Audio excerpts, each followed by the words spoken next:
In the mix with DJ Rambo Rich. So welcome to the What's That Music About podcast. I'm your host, DJ Rambo Rich, and in this episode we're speaking to DJ Elliot Finan, all the way from Liverpool. So with no further ado, I'll get him to introduce himself, tell him a bit about himself, and then we'll start the episode. So first of all, thanks for coming on the podcast. I really appreciate you giving me your time. So if you just want to introduce yourself, tell us about yourself, and we'll start the episode. Cheers for having me on, by the way. I really appreciate it. No, you're welcome. You're welcome. I'm, as you said, I'm DJ Elliot Finan. Sometimes known as E Finnan, but I'm happy with either. I'm a DJ from Liverpool. I've been DJing now for this December will come up to 10 years of DJing. Actually, Wow. It doesn't feel like 10 years. It feels like it's gone past like that. It really does. I have more recently, over the past sort of 6 months, been involved with a DJ collective and events and party events thing called Grooveline Liverpool, with my mate Craig, who was actually on your podcast, I believe, a couple of months ago. Yeah, definitely. And we're huge on throwing good parties with great vibes. Because that's what music is all about. It's just the best vibes, surrounded by good people in it. So that's pretty much the ethos of what we do. It's the ethos of what I do. And yeah, that's pretty much it. I love playing tunes for people, mate. I think that's pretty much what it boils down to. I love that. Just quickly to go back, the DJ that's your mate, we were speaking about that's been on the podcast, is DJ Scouse. That's the one, yeah. Yeah. I wanted to make sure so that if anyone's listening, if you're listening, you can go back to the episode and listen to DJ Scouse's episode. So I think what we're going to do now is move to the first round, which is mixtapes and memories. So 1 second, then we'll be back with that.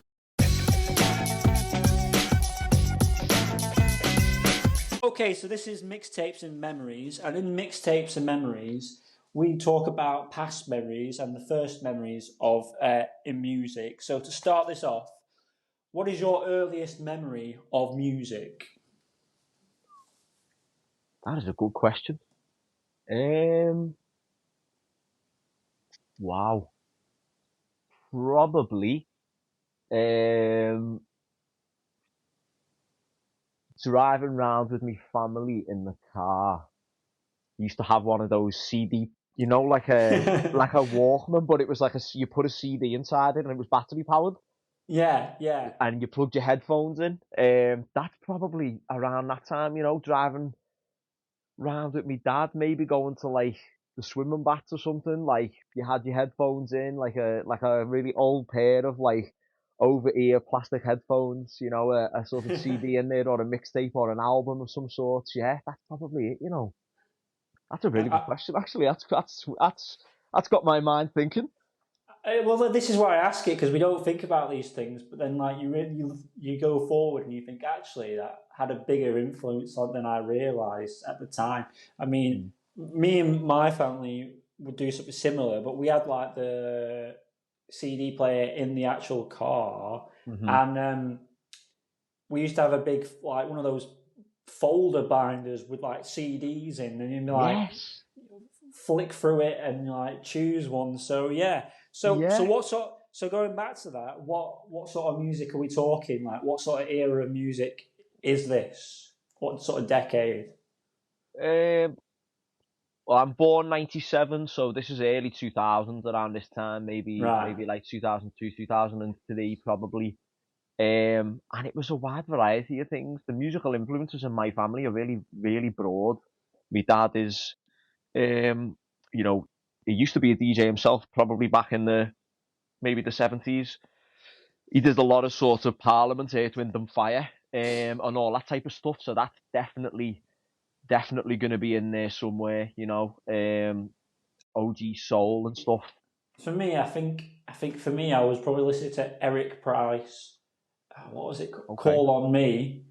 when it got re-released around that era. I think it's that sort of era. So I mean that was a good era of dance music as well. So that's interesting. It was, but like I say, we did have like my dad is definitely more of like the soul, old school, like maybe like a little bit of Motown and stuff. Whereas my mum is definitely of the sort of 90s. She used to go to the hacienda and all that type of stuff. Old school house and dance music and stuff. So yeah, definitely a marriage of the two in there. And then what was current at the time, you know, like a little bit of R&B that was definitely in there. But yeah, you are right. That era of house and dance, and I know it shaped your sets and stuff, and it has done for mine for many years too. So, in the vein of this conversation I'm having here, so what's the sort of first music that you remember buying? Remember buying? Well, I actually went through a sort of a bit of an indie phase in my teen years, so I had a lot of CDs with like the Kooks, like the Zootons and all that type of stuff. But for like actual dance music, actual house and dance music, it's gotta be some sort of like FPI project, old school house. Definitely in there. Yeah. Funnily enough, the John Lewis advert, was it? Yeah, Christmas. Come on down, come on in. Yeah, come on in, isn't it? I remember that's in there as well. Old school, really, really classic, legendary track. So yeah, definitely I love 90s influenced. Okay, so we're gonna skip forward in your life a bit further, and so when did you start wanting to sort of like perform music? When did that sort of start happening? I went to university 2015, and by the Christmas time, um, I had obviously we were having parties with all of our friends and you know throwing someone else's DJ mix on is great, and you know it almost inspires in a way. Like you kind of think, well, let's give it a go. And funnily enough, you used to be able to get a DJ app on your phone. So we used that for a little while. I had like a record player you could connect your phone via aux to. You plug that in to your phone, and you could just DJ on that pretty much. Really, really rudimentary, like really basic. And it was me and my mate at the time. It turns out we were really good, just by chance. And then that sort of that flipped the switch. That triggered something in my mind where I was like, actually, I really, really enjoyed that, and I want to do that more and more. And then that from there on, that was it. And by the Christmas of that year, Christmas 2026, I got my first set of decks. But it was a pretty quick turnaround from I'd never even considered being a DJ to all of a sudden I just want to throw parties and like showcase what I enjoy music wise to people, and they liked it. So it just triggered something just really randomly, just one time. And I remember it was the January 2016. It was a really sudden, all of like a coincidence, just all of a random Tuesday. I love that. So, what was your first gig like as a DJ? Do you remember that? If we're talking just obviously, like I say, we did a couple of parties and stuff with just our friends, but I remember Parklight 2017. We threw like an unofficial after party, if you like, in my friend's house, and with like I had like proper speakers and proper decks by then. I'd moved on from the phone. And you know what I mean. It was I'd leveled up, if you like. And we threw an unofficial after party, and there was probably about 150 people in the house. It was really good though. They come to a point where we were a bit like, there's probably a little bit too many people in here, and we don't want to get in any trouble. But it was really good. It was really, really good. The setup was great. A proper kitchen session, loads of people dotted around the house, people outside, and it was just great. It was great vibes, and that probably solidified it then to me that was it, But that was my first unofficial gig, if you like. So what would you say then is your first official like gig? I worked in a bar on Lark Lane, called Bar 25, Right. from, this was like post-COVID, so there was a little bit of a disparity there. So during COVID, I worked a different job. I wasn't able to really properly DJ regularly, so I had to get put on ice a little bit. But after that kind of stopped, things were back to normality. I got a Yeah. different job, and I got a DJ gig in a bar on Lark Lane called Bar 25, playing all the sort of classic 90s house, noughties house, disco, funky, all that type of stuff. That would have been October 2023. Yeah, October Yeah. 2023. So I think what we're going to do now is move to the next round, which is on repeat. So 1 second, and we'll be back with that.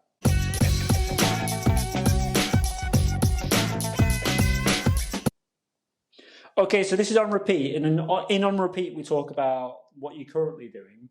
So to start that off, what would you say are your daily challenges as a DJ? Keeping your finger on the pulse of what your, first of all, you're interested in your influences, but if they don't necessarily marry up to the type of jobs that you do, like my, for example, if my specific influence was, which it is like really minimal stuff, but the type of gigs that I play now is maybe more, the classic sort of house bangers, if you like. It's balancing that. It's balancing. Yeah. It's making sure that you've got a finger on the pulse of maybe the more commercial stuff, and the stuff that you're really interested in outside of that. But I kind of see it as a positive challenge because it makes things remain interesting. But yeah, just making sure that you're in tune with everything. It's easy if you take a couple of weeks away from stuff to come back. All of a sudden, you've missed a really viral tune, or you've missed something that everybody seems to love. Yeah. That can be instant. That can be 3 days. You have a weekend off, and all of a sudden you've missed something that was I on the mean, Friday releases. I have a policy though with people that request songs when I'm DJing. The policy is this: if I don't have it, I'll make a note, take a picture on their phone, whatever it may be. Well, like take a picture of their phone with whatever they've wrote on it, and I'll say to them, "Look, I will buy it. So next time you see Yeah, me, I have that song." And it's a good way to sort of de-escalate the situation, and they sort of respect you for it a bit because you've said, "Well, I don't have it, but next time I come here, I'll make sure I buy that tune." And yeah, and I have had occasions where people have like come back to us, "Oh, have you got that tune?" I'm like, "Yeah, of course I have." And they're like, "Oh, they feel like it's a little extra like service, but it's not. It doesn't really take that much." yeah. But it's interesting, like you say. So I love that. So what would you say is going well at the moment then? To be honest, a lot of things actually.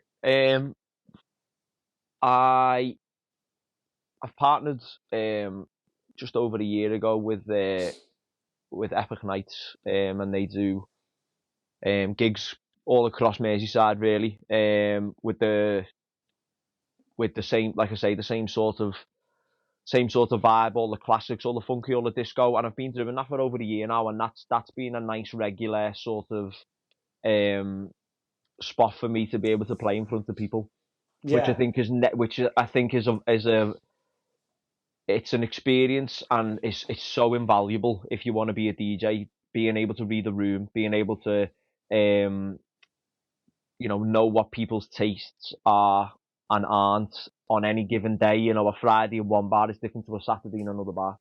So it's about yeah, making sure that you've got the ability and the flexibility and the versatility to be able to read the rooms and stuff. So that gave me that opportunity. So I'm really grateful for that.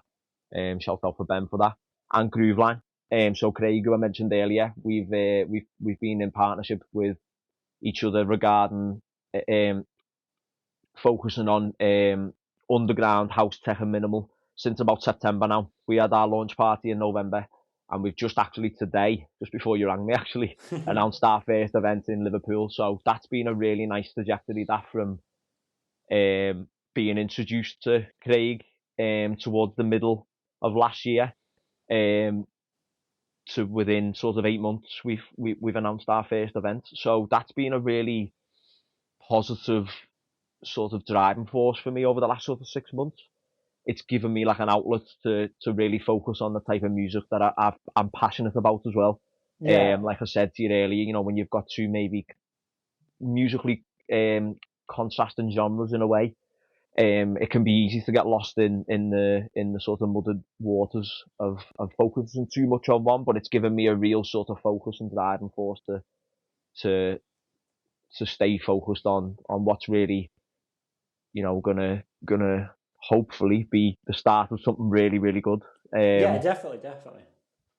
But it's been nice, mate. It's been nice to have these sorts of conversations with somebody else like-minded who's got the same goals, and you know, really wants the same things out of it. You know, wants to put good parties on. Yeah. Really passionate about underground music. Really passionate about championing local producers and DJs, putting them on a platform that they might not otherwise get. You know, as you know yourself, you know, it can be tough for people who maybe don't get the platform to have their voice heard. So Yeah. we're huge on providing a voice for DJs who, like I say, might not otherwise get them. Because that's what it's about. It's about sharing the love, and that's what Grooveland's about, mate. It's about sharing the love. So Well, I love that, and I think you're right. Like collaborate, you can never collaborate enough, and I think that is the key to success in the music industry is collaboration, collaboration, collaboration. You can never like collaborate enough because you never know who you're going to meet when you collaborate. You know, it's about getting in circles, getting those small rooms before, and then suddenly before you know it, you're in the bigger rooms, you know, yeah, and you know this is it, you see, and like I think that's, you know, I think the key to success and like for the industry to grow more is working more closely together with other artists, champion the, you know, each other, and then before you know it, like it's just going to be a better industry to work in. agreed. Funnily enough, the Epic Nights head honcho is the man who put me in touch with Craig. So that completely personifies and encapsulates what you're talking about. Because without that collaboration, Grooveland wouldn't exist. Or it might. I'm probably being a bit harsh on Craig there because I know it was in his thoughts for a little while before we were properly acquainted. But in the same way, the collaboration gave real sort of impetus and sort of a driving force.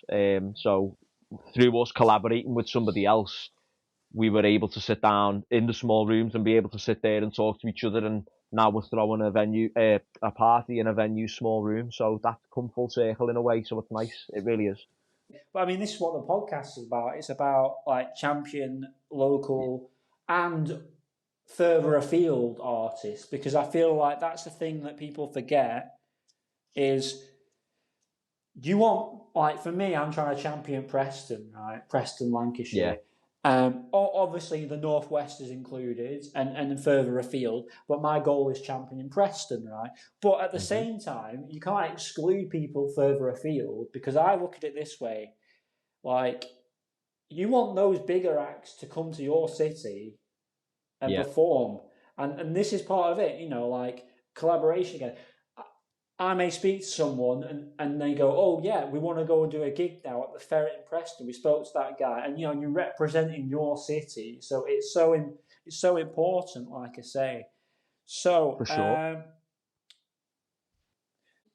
what's the thing that gets in the way of the DJing the most? I call it admin. I Yeah. work in admin and I call it admin. And I've got a mate who he hates me calling it that. He hates me. He says you shouldn't call it work because you don't want to get bogged down with it. But I'm like, it is work. It's organising your music library. It's putting your cue points in. It's rating your songs on Record Box to make sure that you've got like vibes set up, playlists, all that type of stuff, which is still like enjoyable in itself, and you can hear lots of music through doing that. But Yeah. it is a little bit tedious, I must admit. I used to DJ on Tractor. That was a lot easier because I just put it into my music library on my laptop, and it was already in folders. Right. And then Tractor used to just be connected to your laptop, so it would just read it automatically. with record box, you've got to do the same process twice in a way. So I have things put in folders, and then you've got to put them into corresponding folders and playlists on record box. And it just kind of, I do get bogged down with it a little bit, but I'm getting better. I'm getting consistent, and I'm getting better. I pick my days of the week to repeat to be consistent with doing it. But I'd say that the admin, I'd say. I love that. I can relate. I can relate. I recently had an issue with laptops, because of Apple software and things not being Okay. compatible the further you go back, and it was a whole nightmare. Yeah. It messed up my library, and then I had to put my whole library back and edit it all. So yeah, I can relate. So the final question of this round is: what is the main objectives for you as a DJ in 2026? If you'd have asked me this a week ago, I would have said throw in an event, but it's just been announced, so I'm really happy with that. Can genuinely just continue up with the trajectory that things are going on. Yeah, I'm really happy with where things are. With myself, from a sort of selfish point of view, if you like, I'm really happy with the way things have gone, especially over the last sort of 18 months. But definitely just continue with it. See how the events go, the parties go, see how well received they are, and just do more. If I wanted to be really sort of specific, I've recently started to dabble in a little bit of vinyl collection. yeah. So potentially, maybe further down the line in the year, if I could learn how to do the vinyl beat matching and do vinyl mixing, that would be an absolute 10 out of 10 objective goal completed. But I know that that's also a little bit of an expensive objective, if you like, and a little bit of a tough one to physically get into. But yeah, to be realistic and sort of honest with this, probably just to throw the parties that we're going to throw and just make people enjoy them and enjoy the music that we play. Definitely. I like that. Like I say, I think what we're going to do now is move to the next round, which is discography. So 1 second, and we'll be back with that. So in discography, we talk about your music. So let's talk about your SoundCloud. So there's a track on there called Untitled. Yeah. And there's a picture of a blue mushroom. Is that your first dabbles in production? That's the first production that I was comfortable and happy with releasing in any form. Yeah. I've dabbled over the last sort of 12 months. I did a little course and stuff, and I have really got to grips with the software, Ableton and stuff like that. So I know my way around it, and I kind of know what I'm doing and stuff. But that was the first proper sort of 7-8 minutes or whatever you like, where I was like, you know what, I've sent that to a couple of people to see what they think, and they enjoyed it, and I thought, you know what, at least put it on there. I did not have a name for it though, so Untitled was just, Yeah, but I think that works. I think that works. Yeah. I've got loads of music on my USB that's just from other producers who've sent me stuff, and it's just Untitled because they don't have a name for it, because it doesn't need one even. It doesn't necessarily need one. Yeah. But it ended up being like a bit of a sort of rolling deep house thing, like really not what I was actually intending to do. Yeah. But it's nice that it turned out the way it did, actually. And it was an enjoyable process. Probably what spurred me on to be able to post it on my SoundCloud was the fact that I actually enjoyed making it. Sometimes you can get really bogged down with the process at times, and you end up not liking what you've made in the end of it. But I really enjoyed that. I love that. I mean, I've not done much production, and I've not really released anything. But the one thing I've started to work out is, before I go in the room, have I got a pre-arranged plan, or am I going to go in the room and just see what happens? And that's the two approaches I'm trying to play around with at the moment.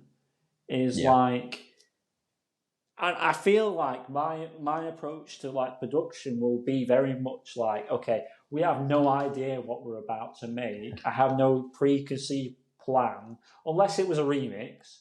I'd be Yeah. like, let's just see where this. Oh, I like that sound. What goes with this sound? Oh, this For sort of sure. works. And then before you know, you're like, I didn't even know that music was in me, but oh my god, like that's the sort of process I'm going to sort of work towards. So what? So the question that comes from that is, what is your sort of process with production? You know what, you make a really good point. I feel like I had that same approach with my untitled release, if you like, or my untitled post. My direct sort of musical taste and influences are really minimal stuff, minimal drums, focused more on making sure that the sounds are the correct sounds. It doesn't necessarily need to be loads of different ones. And I think that is reflected in that song itself. But I wasn't trying to make a minimal track, if that makes sense. I wasn't trying to Yeah, make something specific to that genre. That's just my direct influence, and I think the drums therefore represent that. But it wasn't like you say, a preconceived notion. I just felt more free to kind of express through the sounds I was, maybe dabbling with in my sample packs, or yeah, the yeah, types of, synths and basses that I was using. Um, so I agree with you. I think that's probably the right way, because then you have a sort of freedom to be able to, I'm not trying to represent or recreate something specific. yeah, Um, and then whatever comes out of it, it might work, it might not, but I think when it does work, because you've been given that sort of innate freedom within yourself, when you approach the desk to sit down and do it, I think that then is reflected in the sort of freedom in the music in itself. So I agree with you, actually. So, still talk about your SoundCloud now. So you've got a lot of mixes on there. So what makes you want to put a mix out on SoundCloud? Like, what's when you go, oh, I'm going to do a mix? What sort of like, gives you the motivation to do that? Sometimes, when I'm just digging for tracks, um, whether that's ones I've already got, so if I'm just like, just going through them and stuff, sometimes I'll just sit and like put my record box on, genuinely, just play through. Um, and then maybe I'll hear like a couple of tracks and I'll go, oh my days, that would sound so good mixed together. And I'm just listening to them in isolation. And then all of a sudden I've got like 30 minutes, 25, 30 minutes. And I think, well, if I just go and find like six more tracks, I've got an hour long mix there. Yeah, Which is fine, you know what I mean? Like you could throw an hour mix it on SoundCloud, and it's a fairly good representation of maybe what's tickling your fancy at the minute. But most of the time, similar to the music production, it's just a feeling. mm. It is just a feeling. Sometimes you're just really in the groove. Um, I'll just be listening to music and I'll just think, I just really want to. I've got an hour. I've got an hour and a half. I've got 2 hours. I'm not actually doing anything. I'm at a loose end, so I'll just throw a mix together.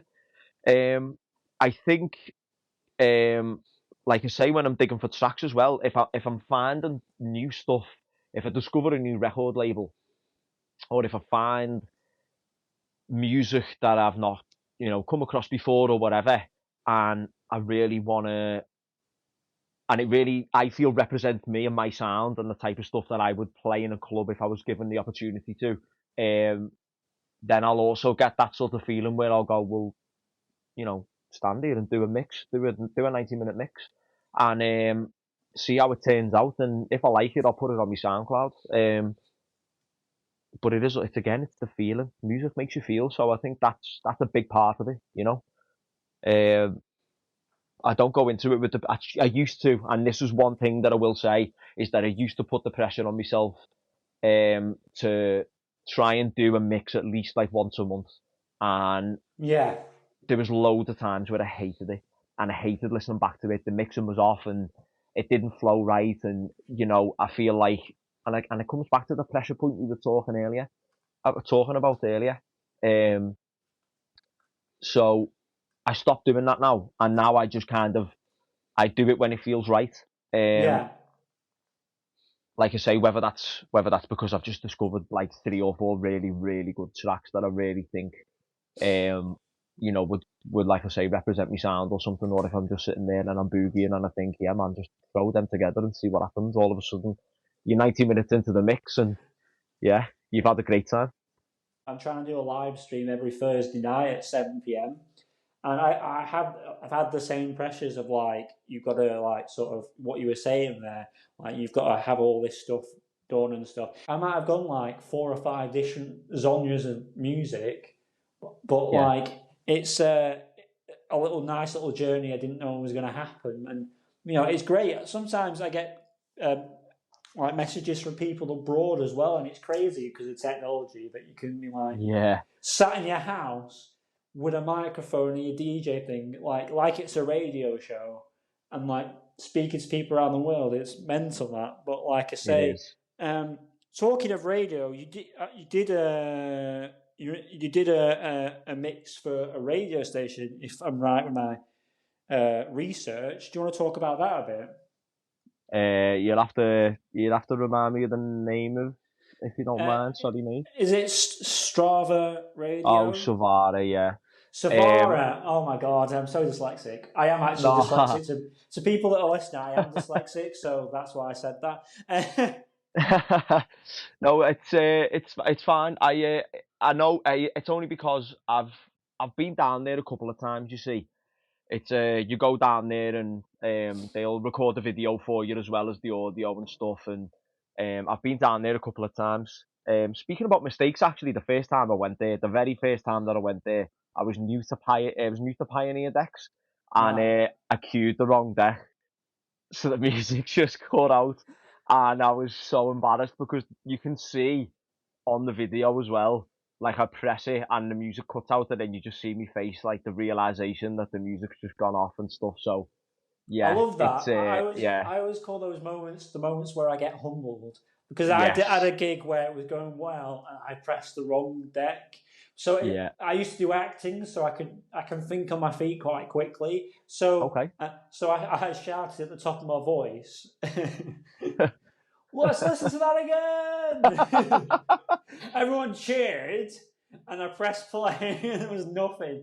And I was like, Oh, I "Oh my love god, that is like the best save I've done." I mean, there's been worse, but you were saying there, so yeah. So that. they filmed the video as well.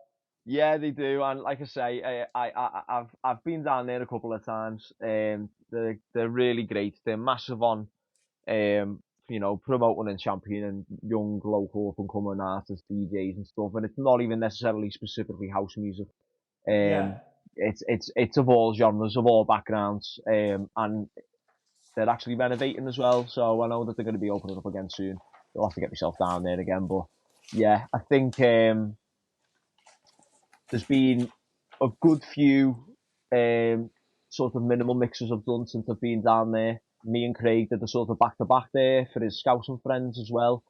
And we had our launch party there as well. So I've got a lot of time for them. I really do. And it's just nice as well, I think.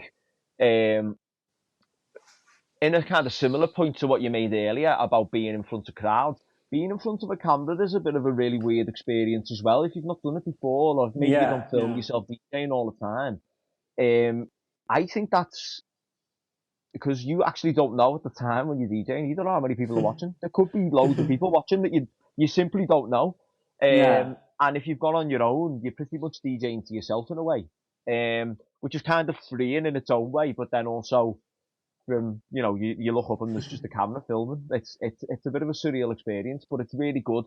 And I think it's a good opportunity to get sort of visual content alongside the mixes that I think are so important to showcase your music taste and your mixing skills and your track selection and all that type of stuff. But yeah, I'll always take any opportunity I've got to do a little radio mix for somebody because I think um you never know who's out there that might just really, really enjoy what you play, Exactly. Yeah. I think what we're going to do now is go to the last round, which is Dream Big. So 1 second, then we'll be back with that.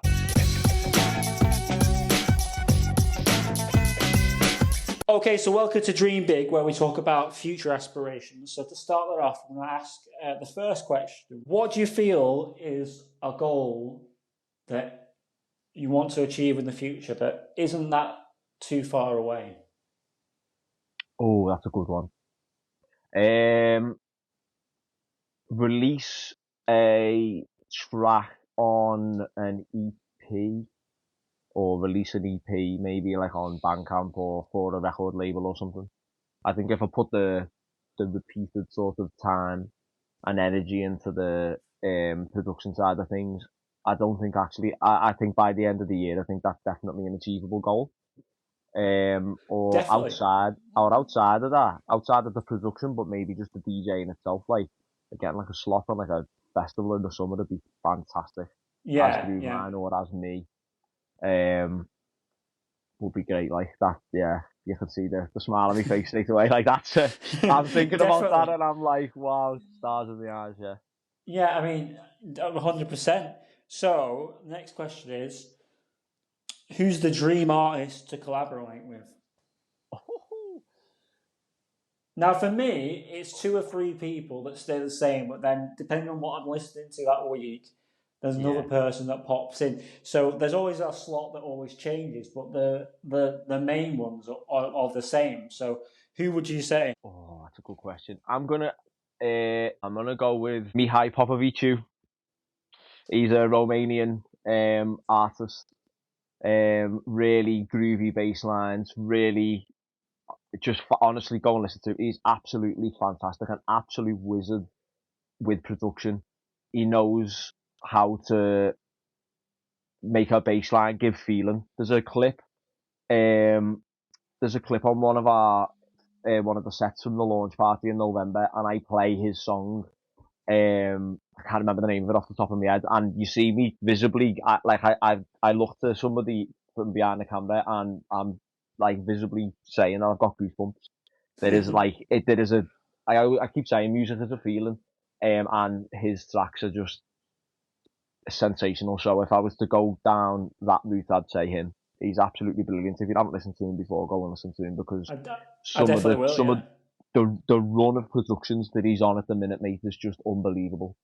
Not a single miss. His most recent one on Sublease is just amazing. The Sheikh, brilliant.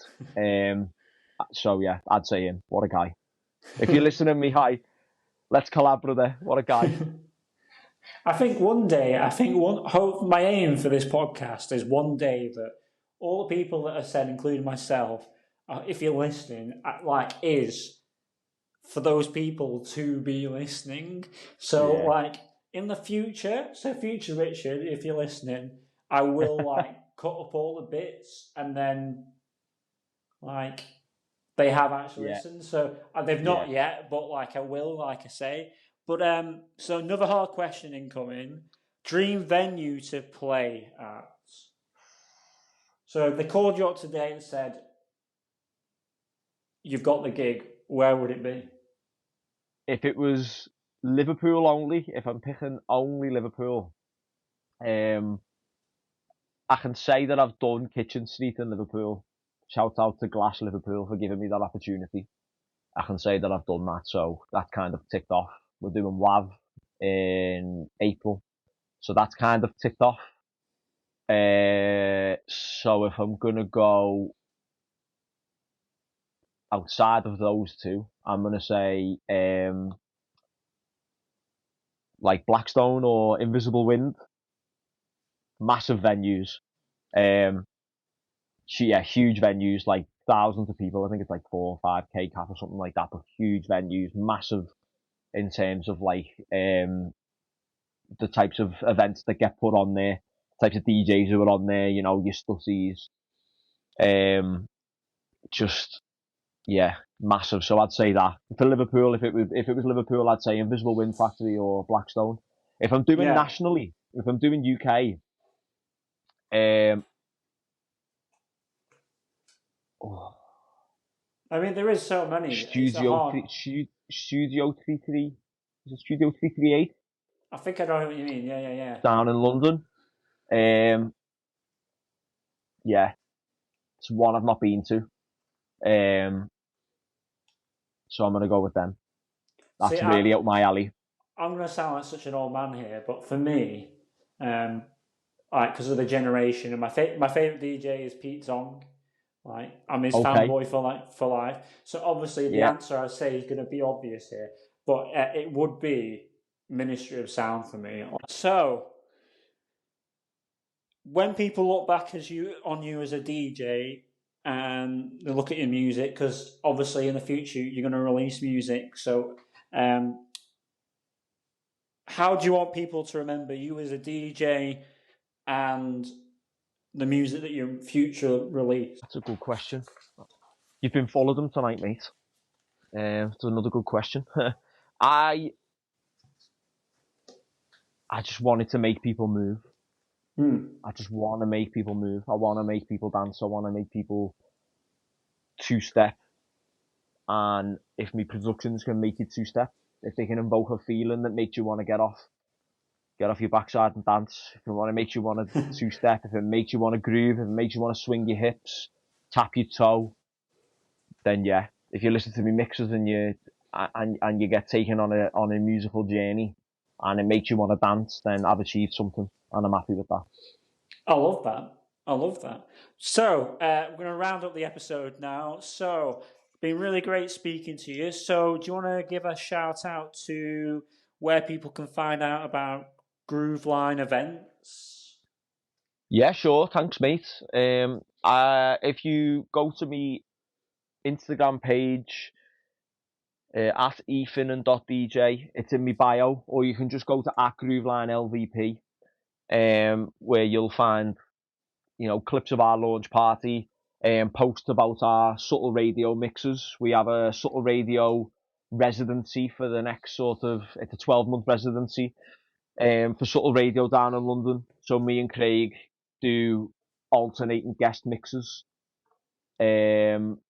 So obviously there's a little link to those. There's also a link to our SoundCloud on the bio, which gives a breakdown of our own guest mixes. So Grooveline we do our own guest mixes as well for DJs to get involved and stuff. That's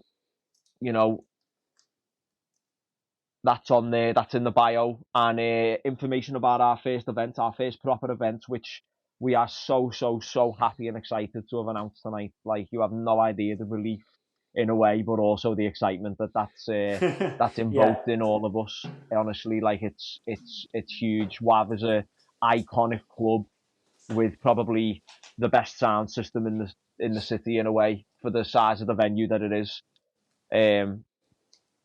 is just amazing. Actually, shout out to Swono, because they're a proper listening bar. They've got an absolutely amazing high fidelity sound system, but WAV's is incredible. So you'll see info there about the date, Friday the 24th of April. It's going to be Grooveline resident DJs, and the lineup is to be announced, but I can assure you that the lineup is absolutely 10 out of 10. And I can't wait to announce more. I can't talk about it too much because I don't want to give too much away, but I can't wait to announce more. I can't wait to push more posts out about it, to inform people, to get people excited about it, because I'm already excited about it. As you can tell, I'm almost on my feet even just thinking about it. So yeah, go to Grooveline LVP, and it's all there. So I do, when you put stuff up, mate, if you send over a post or whatever it's to the Instagram, I'll do a shout out, because I like to sort of like make people aware of the things that are happening in the region. So if you send it over, and we can do a shout out. So yeah, I want to thank you for your mate. time. I really appreciate that. Hope everything goes well with Grooveline. Give a shout out to Craig, or as people may know him as DJ Scouse. And look after yourself, and I'll speak to you soon. And you, mate. Take care. Thank you for having me on. Really appreciate it. You're always welcome.